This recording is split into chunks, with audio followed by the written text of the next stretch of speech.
They say blood is thicker than water. Bullshit. Blood can be poison.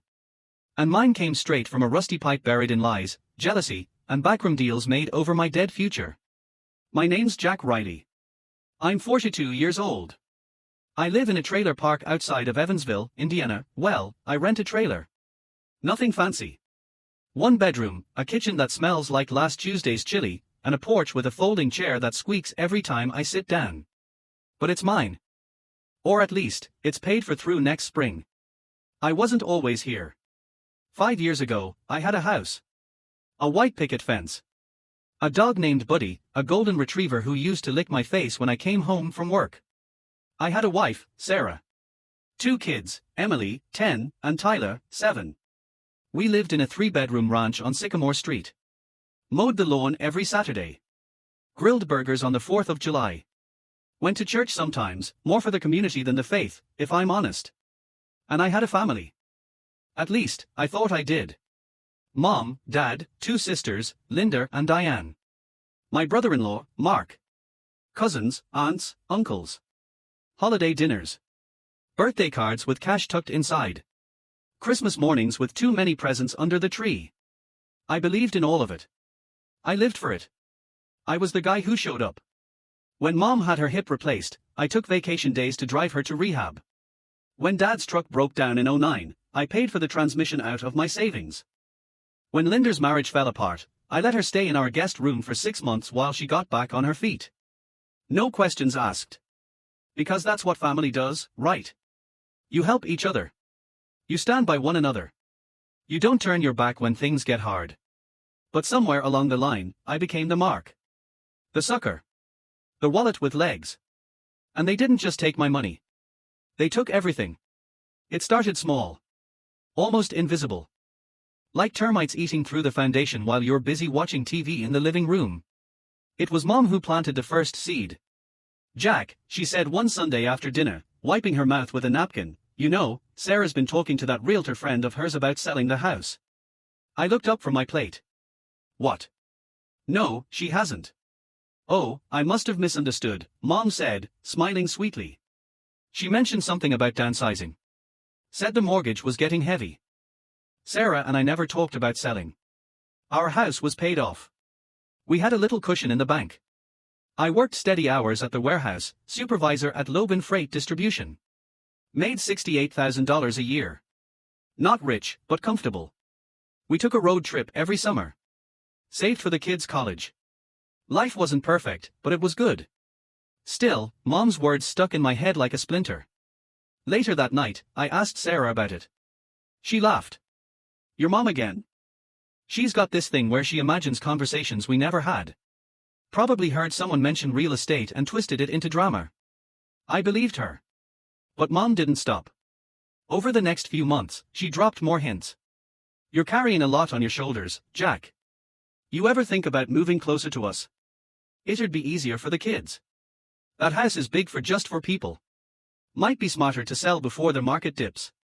Then Diane chimed in. Oh, Jack, I saw a listing today, 3 bedrooms, brand new, over in Jefferson Park. Only $225,000. Your place could go for double that. You'd have cash left over. I started feeling off. Like I was being nudged toward a cliff. Meanwhile, Sarah seemed distant. Coming home later. Phone always face down. Laughing at texts I couldn't see. I brushed it off. Stress. Kids. Hormones. Marriage isn't easy after 15 years. But then came the argument. It was a Thursday. I got home late, overtime due to a shipment delay. Sarah was on the couch, wrapped in a blanket, eyes red. What's wrong? I asked. She didn't look at me. We need to talk. Those 4 words are the start of every ending. She said she wasn't happy. That she felt trapped. That she'd been thinking about herself, about her life, and realized she wanted more. More? I stared at her. More than what? Than us. She nodded slowly. I love you, Jack. But I'm not in love with you anymore. I remember sitting there, numb. Like someone had poured ice water into my chest. We'd had fights before. Stupid stuff. Who forgot to pay the electric bill? who left the garage door open. But never this. Never. I don't love you anymore. I begged. I cried. I promised to change. Go to counseling. Take her on a trip. Anything. She stayed, for a while. But things got worse. The kids sensed it. Emily stopped smiling at dinner. Tyler wet the bed twice in 1 week. And still, the family circled. Linda called me every other day. Have you thought about what you'll do if she leaves? Diane offered to help me clean out the garage, then, accidentally, found a box of old tax returns and insurance policies. Mom started showing up unannounced. I brought soup, she'd say, stepping inside like she owned the place. Then she'd wander the house, touching things, opening drawers. One day, I caught her in my study, flipping through a folder labeled personal. What the hell are you doing? I snapped. She flinched. Just looking for the spare key to the shed. We keep that on the kitchen hook. She smiled, but it didn't reach her eyes. Oh. Right. Must have forgotten. That was the moment I realized something was very wrong. But I couldn't see the full picture yet. Not until the lawyer showed up. It was March. Cold as a banker's heart. I got a letter certified mail. From a firm I'd never heard of, Holloway and Price, attorneys at law. Inside was a notice. Sarah was filing for divorce. And she was claiming I had been unfaithful. Me. The guy who worked 60 hours a week to keep food on the table. The guy who kissed his kids goodnight every single night. The guy who hadn't been on a date since 2007. The petition alleged emotional neglect, financial mismanagement, and, get this, inappropriate conduct with a coworker. They even named her, Maria Gonzalez, the night shift clerk. A sweet older woman who brought tamales every Cinco de Mayo and called me mijo. I laughed when I read it. Then I threw the letter across the room. This was insane. I called Sarah. She answered on the second ring. Why are you doing this? I asked, voice shaking. It's what's best for me, Jack. And the lies? Saying I cheated? What the hell kind of game is that? There was silence. Then, quietly, it's not a game. It's the only way. The only way for what? To make it fast. To make it clean. Clean? You're painting me as the bad guy. Why? Another pause. Longer this time. Then she said something that froze my blood. They said it would be easier this way. Who? Who said? But she hung up. I sat there, phone in hand, heart pounding. They. Who the hell was they? I spent the next week digging. I pulled bank statements. Reviewed credit card charges. Checked the deed on the house. Everything looked normal, on the surface. But then I found something. A transfer. $45,000. From our joint account. Sent to an LLC called Sycamore Holdings, LLC. Date, February 12th. 2 weeks before the divorce papers arrived. I didn't recognize the name. So I looked it up. Registered to Diane Carter. My sister. I called her. She answered cheerful as ever. Hey, bro. What's up? What's Sycamore Holdings? Silence. Then, oh. That's just a little investment thing, Mark, and I started. Tax shelter. Why? You took $45,000 from my account. What? No, I didn't. It went to your company. That must be a mistake. Maybe Sarah moved it. She handles most of the finances, right? I knew Sarah handled the bills. But large transfers? No. We always discussed those. Unless. I checked the authorization. Digital signature. Sarah's. But the IP address. It traced back to a coffee shop. 10 miles from Mom's house. And guess who was there that day? I drove to the shop. Showed the manager security footage from February 12th. There she was. My mother. Sitting in the corner booth. Laptop open. Smiling as she typed. With Sarah. They were laughing. Clinking coffee cups like it was a goddamn celebration. I felt sick. That night, I confronted Sarah again. This time, I recorded it. I sat across from her in the kitchen, hands flat on the table. Did you lie about me cheating? She wouldn't look at me. I had to protect myself, Jack. Protect yourself from what? I never hurt you. It's not just about us, she whispered. It's bigger. How? She hesitated. Then, barely audible, your family, they've been planning this for over a year. What? They wanted the house. Wanted you out. Said you were weak. Easy to manipulate. My family. Mom? Dad? Linda? Diane. She nodded. They convinced me that you weren't stable. That you'd lose everything anyway. That if I played along, they'd make sure I was taken care of. And the kids. They said I could keep them. That you'd sign away custody because you'd be so broken. I felt like the floor had opened beneath me. They planned this. She said it was for everyone's good, Sarah said, tears in her eyes. That you were holding me back. That the kids deserved better. I stood up. Walked to the window. Outside, Emily's bike lay on its side in the yard. Tyler's baseball glove on the porch step. And I realized. I wasn't just losing my wife. I was being erased. By the people who were supposed to love me. For weeks, I barely slept. Barely ate. I went to work like a ghost. Nodded at coworkers. Filled out reports. Drove home to an empty house. Sarah had taken the kids, moved in with her sister. The divorce proceedings were brutal. False claims. Twisted timelines. Witnesses I didn't even know existed. Maria from work was called to testify. She cried on the stand, swearing she'd never had any relationship with me. But the judge didn't care. Sarah had painted me as unstable. Neglectful. A risk. And the final blow. Mom testified. Yes. My own mother. On the stand, voice trembling, she said. My son, he changed. He started drinking. Talking to himself.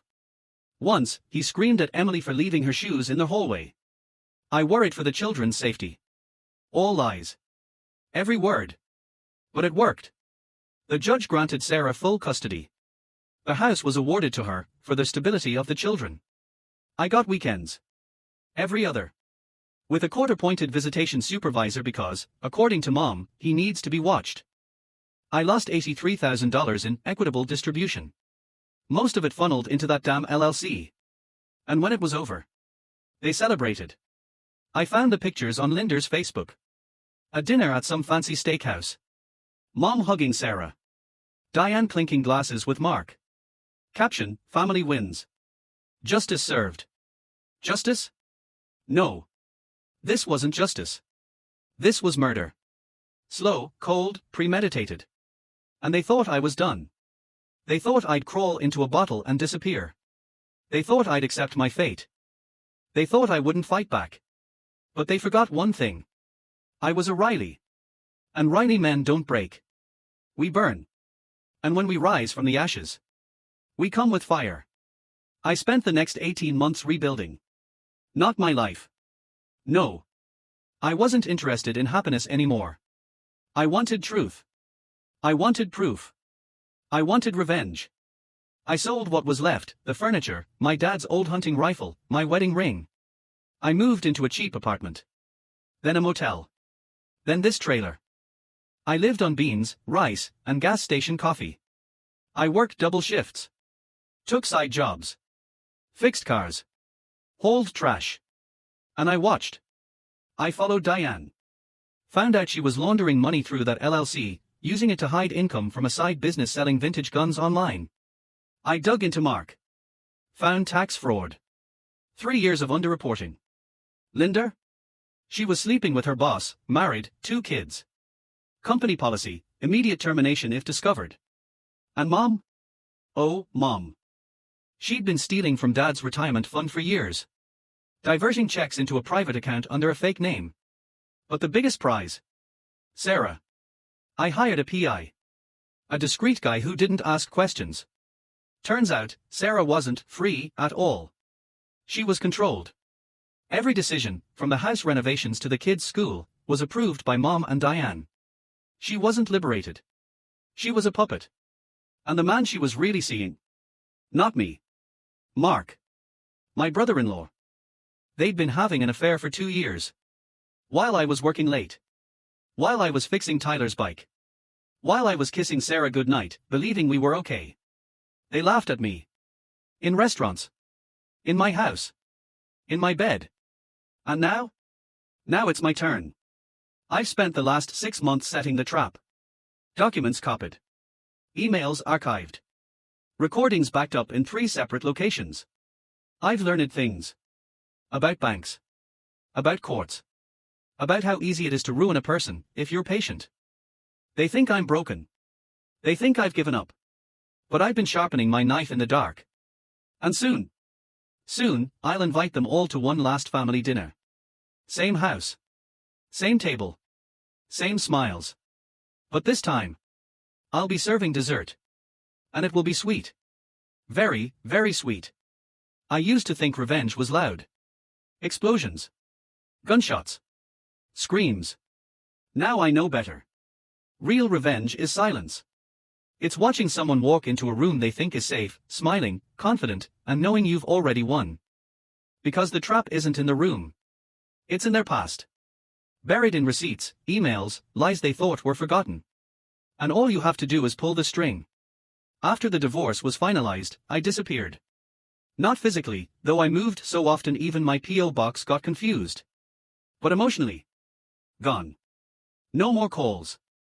No more pleading. No more begging Sarah to see the kids on holidays. No more showing up at school plays with a bouquet and a trembling smile. I let them believe I'd broken. That I'd crawled into a bottle and drowned. They wanted me weak. So I gave them what they wanted. For a while. But every night, after another shift at the warehouse, I'd come back to that motel room, the one with the flickering ceiling light and the carpet that smelled like mildew and regret, and I'd open my laptop. On the screen, files. Photos. Bank records. Transcripts. Audio clips. Every lie they ever told, archived in folders named after snakes. Mom, the matriarch. Diane, the viper. Linda, the whisperer. Mark, the betrayer. Sarah, the Juders. And yes, even Dad had a file. The blind man. He hadn't participated in the plot, not really. But he'd looked away. Stayed quiet. Let Mom run the show. Complicity doesn't need action. Sometimes, silence is the loudest betrayal of all. I started with Diane. She was the easiest. Arrogant. Greedy. Thought she was smarter than everyone because she ran a website selling antique firearms under the name Ironwood Collectibles. Funny thing about guns. They are regulated. And when you sell them without proper licensing, without serial number tracking, without reporting income, you're not just breaking tax law. You're violating federal firearms statutes. Diane didn't care. She thought her LLC protected her. Sycamore Holdings, LLC, the same shell that stole $45,000 from me, was now funneling untraceable cash from gun sales across 3 states. She even bragged about it once, drunk at Thanksgiving dinner. Cash is king, Jack, she said, swirling her wine. No paper trail. No IRS breathing down your neck. I smiled and passed the mashed potatoes. But inside, I was already writing the letter. Not to the cops. Not yet. To Mark's employer. A mid-sized construction firm called Henderson and Gray. Big on compliance. Huge on ethics. Their contracts with city projects required clean audits. I sent an anonymous tip, typed from a library computer, routed through a VPN, to their internal compliance office. Attached, copies of bank deposits into Sycamore Holdings, traced back to Mark's personal accounts. Invoices for consulting fees that didn't exist. And a spreadsheet showing over $187,000 in unreported income over 2 years. All signed off by Mark. All funneled through Diane's company. I didn't say a word about the guns. Just taxes. Plausible. Damning. Irrefutable. 3 weeks later, Mark got fired. Walked out with a security guard. No severance. No references. And worst of all, no explanation. At first, he thought it was a mistake. Then he started blaming Diane. She must have messed up the books, he told Mom during a family call I recorded using a hidden app on Sarah's old iPad, one I'd remotely activated after forgetting to log out of her iCloud. She knew I was being audited. Diane screamed back. You're the one who insisted on cash. You said it was safer. Their marriage cracked like dry wood. Meanwhile, Sarah started asking questions. Why did Mark lose his job? She asked me during a supervised visit with the kids. I shrugged. Beats me. Maybe he screwed up. She narrowed her eyes. You don't seem surprised. I'm not. He always cut corners. She didn't like that. People don't like reminders that the men they cheat with aren't heroes. They are just losers with better timing. But I wasn't done. Oh no. Diane's gun business was still running. And I had something better than the IRS. I had the Bureau of Alcohol, Tobacco, Firearms and Explosives. Another anonymous tip. This time, with evidence, shipping labels. Customer testimonials. Photos of unserialized rifles. And one final piece. A video clip. Recorded from a neighbor's security camera, someone who owed me a favor from a side job I did fixing their furnace. It showed Mark loading a long black case into the trunk of his SUV. Date stamp, January 19th. 2 days before a school shooting in Ohio made national news. Coincidence? Maybe. But the ATF doesn't like coincidences. Especially when the same model rifle used in the attack matches one Diane sold online. I didn't claim it was her gun. Just raised the question. Asked if they'd looked into illegal trafficking networks using Indiana as a hub. Attached the evidence. Sent it certified. Then waited. 2 months later, federal agents raided Diane's storage unit. Seized 12 firearms, 5 suppressors, and a stack of customer lists with names and addresses. Diane was arrested. Charged with multiple counts, unlawful dealing of firearms, tax evasion, money laundering. Bail set at $250,000. Mark couldn't pay it. He was unemployed. Blacklisted. Broke. So Diane sat in jail for 37 days. 37 days of cold floors, bad food, and women who knew exactly who she was. Word got around. A woman selling guns online? In a women's county lockup. Let's just say she learned what real powerlessness feels like. When she finally got out, she was different. Thin. Jumpy. Her eyes darted at every sound. And Mark? He blamed her. For ruining everything, he spat during a screaming match I listened to through a parabolic mic I'd set up in the woods behind their house. You think I wanted this? You think I liked lying to Jack? We did it for us. For the life we were building. And now look. Diane yelled. We've lost everything. Because of your greed. Our plan was working until you got greedy with those damn guns. I smiled. Because that's when I knew. The Snake family was turning on itself. Just like I knew they would. But I wasn't finished. Linder was next. Sweet, quiet Linder. The one who always hugged me the longest. The one who cried at weddings. Also the one screwing her married boss, Rick Thompson, at Henderson and Gray, the same company that fired Mark. Rick was VP of Operations. Married for 23 years. 3 kids. Deacon at his church. And according to text messages I pulled from Sarah's cloud backup, she'd left her phone unlocked once during a visit. Linder had been sleeping with him since last summer. Photos, too. Hotel rooms. Beach trips. One particularly graphic one taken in his office after hours. I didn't send it to his wife. Not yet. I sent it to the church board. Anonymous, of course. Subject line, does your deacon walk in the light? Attached, screenshots of texts. Linder, I can't stop thinking about your hands on me. Rick, next Friday. Same place. I'll leave the door unlocked. And the photo. The one where she's kneeling. I sees it the local newspaper. The Evansville Chronicle loved a scandal. 2 days later, the story broke. Church leader accused of adultery and inappropriate conduct. Photos blurred, but recognizable. Rick denied it at first. Then his wife found a receipt for a motel in Louisville. Then his daughter found the photos on his iPad. He resigned. From the church. From his job. His wife filed for divorce. And Linder? She was fired. HR policy, no romantic relationships between supervisors and subordinates. She begged Rick to fight for her. He blocked her number. Left town a week later. Last I heard, he moved to Colorado to rebuild his life. Linder moved back in with mom and dad. Humiliated. Broken. And guess who had to support her? Mom. The same woman who preached independence.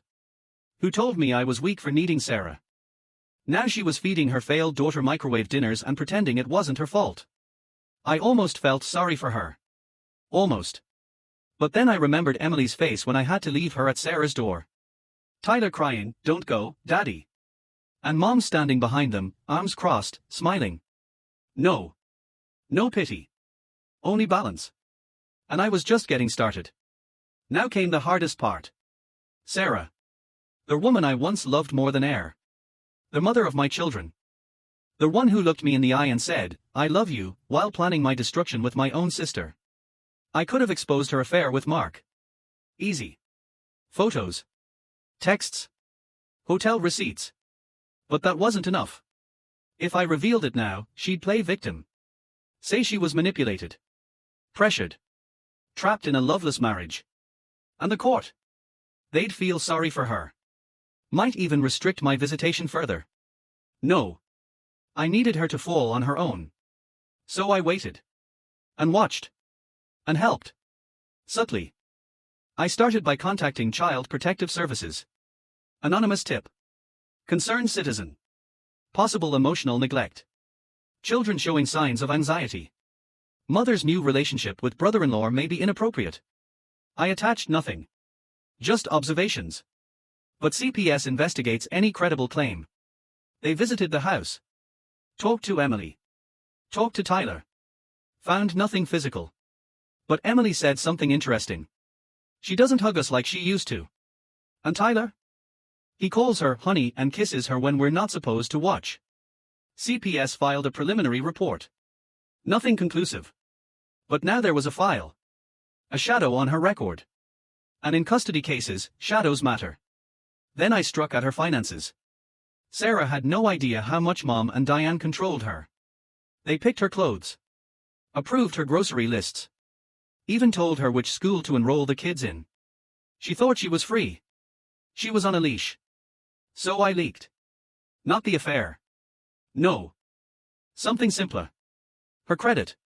I sent her credit report, complete with late payments, maxed out cards, and a growing debt load, to her new financial advisor, a woman named Carol who ran a local women's empowerment group Sarah had joined. Under the guise of helping divorced women rebuild. Except Carol was a gossip. And Sarah's financial mess became a cautionary tale at the next meeting. Word spread. Sarah was humiliated. Worse, Carol dropped her as a client. No one wants to follow advice from someone drowning in debt, she said. Sarah panicked. Started selling things. Emily's piano lessons. Tyler's soccer camp. Even tried to refinance the house. But the bank denied her. Too much existing debt. Too many red flags. She called Mom. Begged for help. Mom refused. "We gave you everything," she said. "Now you handle it." I listened to that call, too. Recorded. Saved. Because Mom didn't realize, she wasn't cutting Sarah loose. She was cutting herself. Isolating her own allies. Making enemies out of pawns. The family was crumbling. And I was still invisible. Just Jack. The broken brother. The pathetic ex-husband. The weekend dad who brought stale cupcakes to school parties. They didn't see me. Not really. Until the invitation. I sent it on a Tuesday. Handwritten. Fancy cardstock. Family reunion dinner, in honor of Dad's 70th birthday. Place, the backyard of the old house. Date, June 15th, RSVP requested. Everyone came. Even Dad looked excited. "It's been years since we've all been together," he said when I stopped by to drop off napkins. I nodded. "Yeah. Too long." He put a hand on my shoulder. "I miss how things used to be, Jack." "Me too, Dad. I miss it every day. But things don't go back. They only go forward. And forward is where I've been walking. Alone. With a knife in my pocket. And fire in my chest. They had no idea what I'd planned. No idea that the grill I brought had a camera inside. No idea the lemonade pitcher was wired with a microphone. No idea that every bite they took, every word they said, was being recorded, streamed, and backed up to encrypted servers in 3 different countries. No idea that the real birthday present wasn't for Dad. It was for me. And it was just about to begin. I spent 3 weeks getting ready for that night. Not just mentally. Physically. I cleaned the trailer like it was a crime scene I had to preserve. Washed my one good button-up shirt twice. Shaved with a fresh blade. Even bought cologne, something woodsy and quiet, not too strong. I didn't want to announce myself. I wanted them to feel me. Like a shadow moving behind their eyes. The backyard of the old house looked different in summer. Same white fence. Same rusted swing set Tyler used to love. Same flower beds Mom always bragged about, though now they were choked with weeds. Sarah hadn't kept up with the gardening. But the grill. That was new. A big stainless steel beast Mark probably bought with stolen money. I brought my own. An old Weber I'd restored piece by piece in my spare time. Polished the grates. Replaced the wheels. Inside, nestled beneath the charcoal tray, was a high-definition camera with a wireless transmitter. Paired to a drive in my pocket. Also in my pocket, a small audio recorder. Backup. And in the lemonade pitcher I brought. A pinhole mic disguised as a decorative stirrer, a gift from a guy I met fixing generators down at the river docks. Ex-military. Knew how to make things disappear and reappear. Everything was synced. Cloud backup, encrypted. Local storage, triple redundant. If anything happened to me tonight, if someone accidentally knocked over the grill or spilled lemonade on the table, I still had the truth. And the truth was hungry. It had been waiting a long time. They started arriving at 6. Linda pulled up in Mom's minivan, hair flat, eyes hollow. She'd lost weight. Looked older than her 43 years. Like grief had filed down her edges. Diane came next. Different woman now. No designer purse. No bold lipstick. Just a faded sundress and a nervous twitch near her left eye, the kind you get after sleeping in a cell. Mark was with her. He looked worse. Thinner. Jittery. One hand trembled slightly as he got out of the car. Probably drinking more than he should. Unemployed for over a year now. Contractors won't hire a guy who got fired for fraud. Sarah arrived last. She pulled up in the SUV, the one I had leased, the one I paid for half of until the divorce wiped me out. Emily and Tyler sat in the back.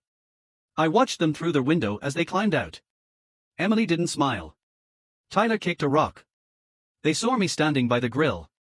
Their faces changed. Just for a second. A flicker. Then Sarah touched Emily's shoulder, whispered something, and the light went out again. That hurt more than any lie. More than the betrayal. They were being taught to fear me. To see me as the monster. Good. Let them believe it. For now. Dad was already outside, fussing with the speaker system. Jack. You made it. He hugged me. Real. Warm. Sincere. He was the only one who didn't play a part in the plot. But he enabled it. By silence. By looking away. So he'd still feel the fall. Just not the full weight of the knife. Happy birthday, Dad, I said, handing him a small wrapped box. He grinned. You didn't have to. I wanted to. Inside, a vintage pocket watch. Engraved. Time reveals all. He wouldn't understand until later. Mom arrived last. Of course. Always the grand entrance. She stepped out of the passenger side, adjusted her floral dress, and gave everyone a regal nod, like she was surveying her kingdom.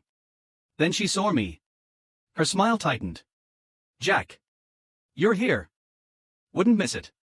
She glanced at the grill. You brought your own. Thought I'd cook. For old time's sake. She sniffed. Well. That's thoughtful. I could see the gears turning. Why is he so calm? Why is he smiling? What does he know? They didn't think I had evidence. They thought I was just a sad sack ex-husband, clinging to memories. But they forgot something. I was the one who lived with Sarah for 15 years. I knew her rhythms. Her habits. Her tells. And when she lied. So while they were plotting, I was learning. And now? Now I was teaching. We ate. I grilled burgers and dogs, just like old times. Everyone sat around the picnic table, laughing too loud, talking too fast. Forced joy. The kind people use to cover guilt. Diane kept glancing at her phone. Mark drank 3 beers in 30 minutes. Linda barely ate. Sarah stayed close to the kids, whispering, touching their arms like she was keeping them grounded. And Mom? She held court. Talking about church. About the new garden club. About how proud she was of how strong we've all become. We've been through fire, she said, raising her glass. But look at us. Still standing. A few murmured agreement. Dad nodded. I took a slow sip of water. Then I stood up. Can I say something? Silence fell. All eyes on me. Sarah stiffened. Mark's hand froze halfway to his mouth. Even the kids looked up. Yes, Jack. Mom said, voice sweet but wary. I smiled. Gentle. Hurt. Like the old me. The last few years, they've been hard, I began. Losing my marriage. Losing time with my kids. Being painted as someone I'm not. Sarah looked down. You all believed things about me, I continued. That I was unstable. Neglectful. A danger to my own children. No one spoke. But I never fought back, I said. Because I loved you. Because I believed family was sacred. I paused. Let it sink in. Then. But then I started asking, why?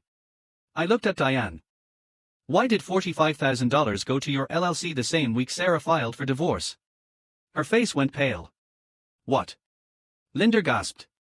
I ignored her. Why did Mark lose his job right after that money disappeared? Mark dropped his fork. It wasn't me, he muttered. No, I said. It was you too. Funneling cash through a fake consulting business. Hiding income. That's a lie. Diane snapped. Is it? I pulled out my phone. Tapped once. Projected onto the side of the house, via a mini projector hidden in my jacket, was a bank statement. Sycamore Holdings. Deposit, $45,000. From, joint account, Jack and Sarah Riley. Date, February 12th, authorized by, Sarah Riley. IP address, Jarverbean Cafe, Evansville. Then another image. Security footage. Mom and Sarah at a table. Laptops open. Smiling. Date stamp, February 12th, gasps. Dad covered his mouth. Mom froze. You planned this? Linda whispered. I nodded. All of it. Then I turned to Diane. And you? Did you really think selling unregistered firearms online was smart? Her breath hitched. The ATF raid, I said. The 12 guns. The customer list. The serial numbers you removed. That's private, she shouted. It's evidence, I said calmly. And it's not just with the feds. I tapped my phone again. Another projection. This one, a redacted copy of the ATF case file. With Diane's name circled. Mark stared at her. You what? It was just side money. She cried. I didn't think. You didn't think. I cut in. You stole from me. Lied under oath. Committed federal crimes. And for what? A bigger vacation home. Then I looked at Linda. And you? Sleeping with Rick Thompson. Breaking company policy. Risking his marriage. His career. Her face crumpled. How did you? The church board got photos, I said. So did Henderson and Gray. So did the Chronicle. Mark laughed, a bitter, broken sound. You ruined us all. No, I said. You ruined yourselves. I just turned on the lights. Then I turned to Sarah. And for the first time all night. She couldn't look at me. Sarah, I said softly. You told the court I cheated. That I was emotionally absent. That I scared the kids. She shook her head. I had to protect myself. From what? Me. The man who brought you soup when you were sick. Who held your hand during chemo scares. Who woke up every night when Emily had nightmares. Tears streamed down her face. They said you'd take the kids, she whispered. They said you'd destroy me if I didn't play along. Who? Dad asked, voice trembling. Mom stayed silent. But I answered. Her? I pointed at Mom. She started it. Planted the seeds. Convinced Sarah I was unstable. Got her to transfer the money. Testified against me. Dad turned to her. Is this true? Mom lifted her chin. I did what was best for the family. For the family. I laughed. You destroyed it. You turned sister against sister. Husband against wife. Mother against son. And you think you're innocent, she shot back. You were weak, Jack. Always needing help. Always leaning on others. We were carrying you. The words hung in the air. Then I smiled. Cold. Final. You're right. She blinked. I was weak. I reached into my pocket. Pulled out a USB drive. Held it up. But not anymore. This has everything, I said. Bank records. Texts. Emails. Audio. Video. Copies sent to the IRS. The ATF. CPS. The district attorney. The Chronicle. Silence. Total. Even the crickets stopped. If any of you try to block my access to my kids, I said, voice low, if you spread one more lie about me, if you contact my children without my permission. I let the threat hang. Then I added. This gets released. All of it. Every secret. Every lie. Every dirty little deal you made behind my back. Mark stood up. You can't do this. I already did. I looked at Dad. He was crying. I'm sorry, Dad, I said. I didn't want it to be this way. But they left me no choice. Then I turned to Emily and Tyler. Both were crying. I knelt down. Kids. I know you've been told I'm not a good dad. That I don't love you. That I walked away. Emily shook her head. We know you didn't. Tyler threw himself into my arms. I held him. Tight. Like I'd never let go. When I stood, I looked at Sarah. You can keep their house, I said. Keep the SUV. Keep the life they built for you. She frowned. But understand this, you don't get to keep my children. Not fully. Not ever again. Then I looked at Mom. And you? You're done. I took one last look at the table. At the shattered faces. The broken pride. The silence. Then I walked away. Didn't look back. Drove straight to my trailer. Sat on the porch.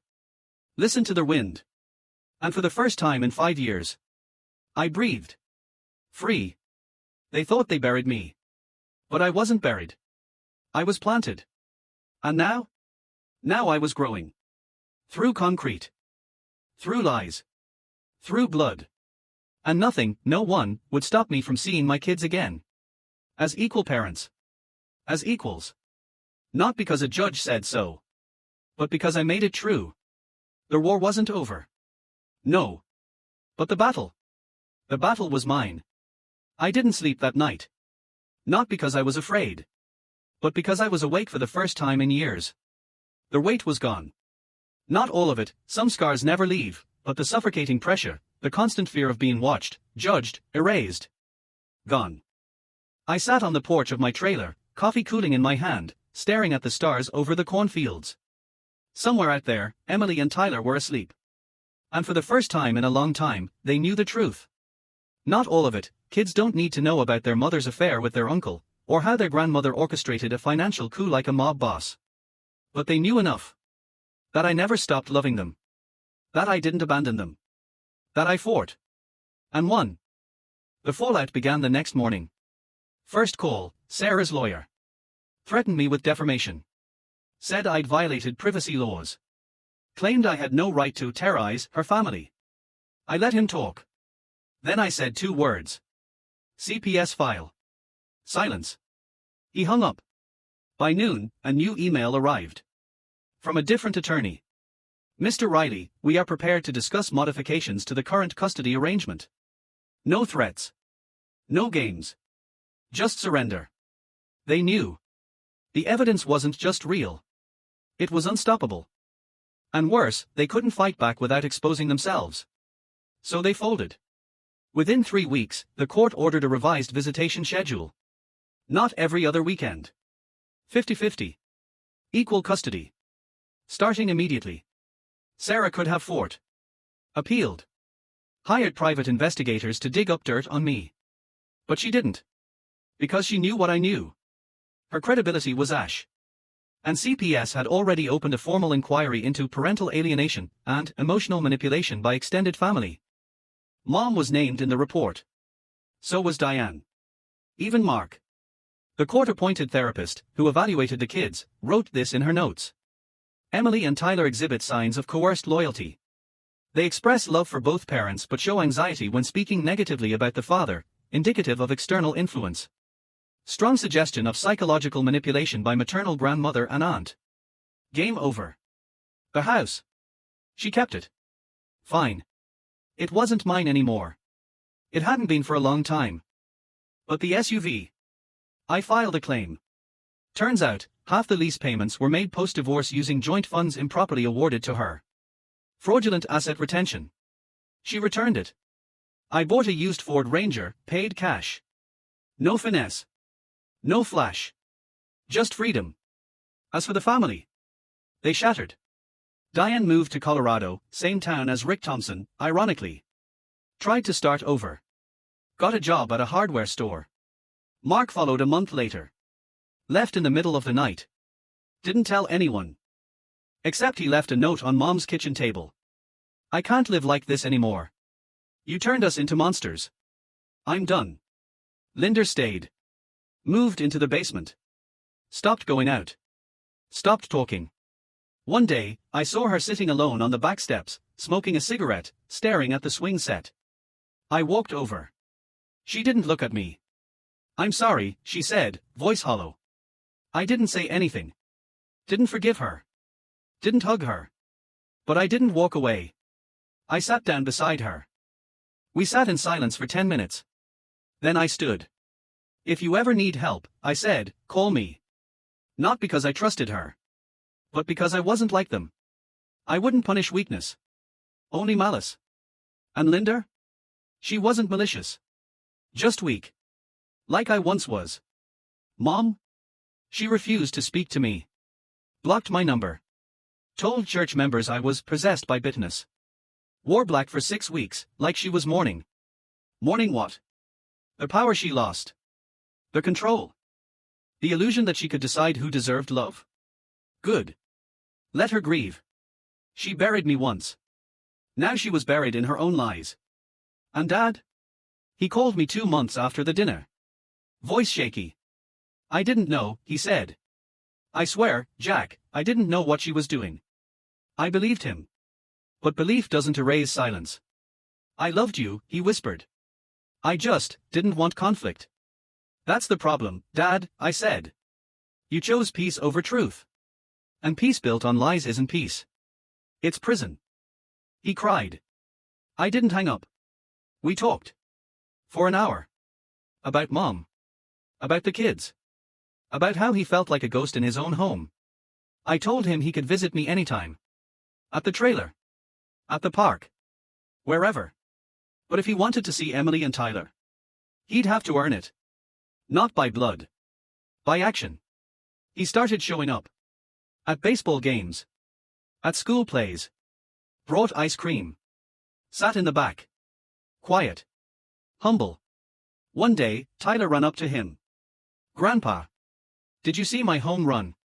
Dad hugged him. Tears in his eyes. Yeah. He saw it. And so did I. Redemption isn't loud. It's a man learning to stand on his own. It's a child remembering your name. It's a sunrise over a rusted trailer, knowing you're not running anymore. 6 months after the dinner, I got a letter.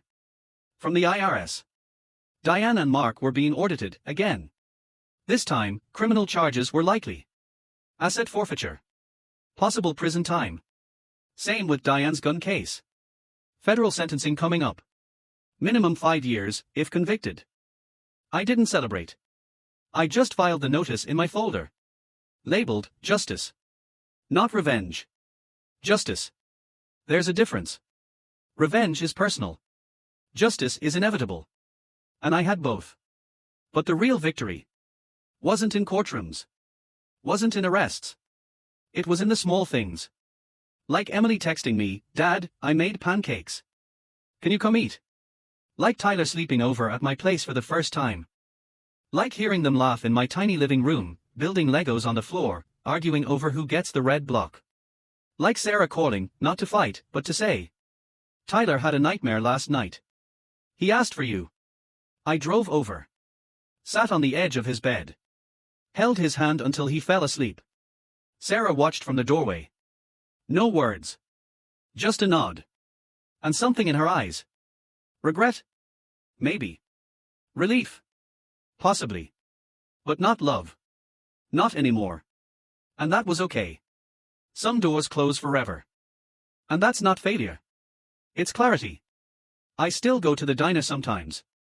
Sit in the same booth. Order black coffee. The waitress knows me now. Rough night, Jack. Nah, I say. Just thinking. About how far I've come. About how low they tried to bury me. About how I dug myself out, with my bare hands, my teeth, my rage. And how, in the end, I didn't become a monster. I became a father. A better man. Not because I forgot the pain. But because I survived it. One morning, Emily found an old photo in a box. Me, Sarah, her, and Tyler. At the lake. Smiling. Before the storm. She looked at it for a long time. Then she tore it in half. Handed me my side. I took it. We burned the rest in the fire pit. Watched the flames eat the lie. The happy family. The perfect life. Ashes carried away by the wind. Later, she asked. Dad, do you hate them? I thought about it. Long. Then said. No. Hate's too heavy. I carry enough. She nodded. But I'll never forget, I added. And I'll never let anyone do that to us again. She smiled. And hugged me. The kind of hug that fixes bones. That heals ghosts. That says, you're home. And for the first time in years. I believed it. They called me weak. They called me broken. They planned my downfall like a board meeting. But they forgot one thing. Ordinary men. When pushed far enough. Don't break. They transform. And when they rise. They don't come for revenge. They come for everything. And they take it. Not with violence. Not with cruelty. But with truth. With patience. With unshakable will. I was Jack Riley. Husband. Father. Son. Betrayed. Destroyed. Forgotten. And then? I remembered who I was. And I rebuilt. Not the life I lost. But the one I earned. And no snake, no matter how venomous, will ever touch it again.